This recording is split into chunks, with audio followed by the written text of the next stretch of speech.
ঈদুল আজহায় শবনম বুবলি অভিনীত রিভেঞ্জ সিনেমাটি মুক্তি পায়। সিনেমার প্রচারণায় দেখা যায়নি এই নায়িকাকে।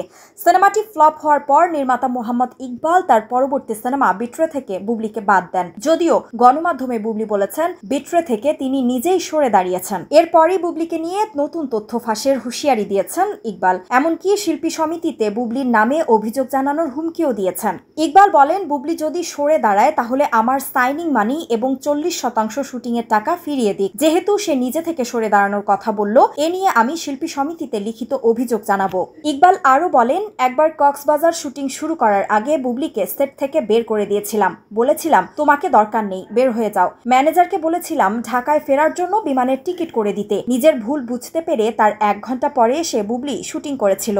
বুবলিকে কেন শুটিং সেট থেকে বের করে দেওয়া হয়েছিল জানতে চাইলে এই পরিচালক বলেন, এটা এখন বলা যাবে না। যদি কখনো এ নিয়ে কথা বলতে হয় তখন সব খুলে বলবো।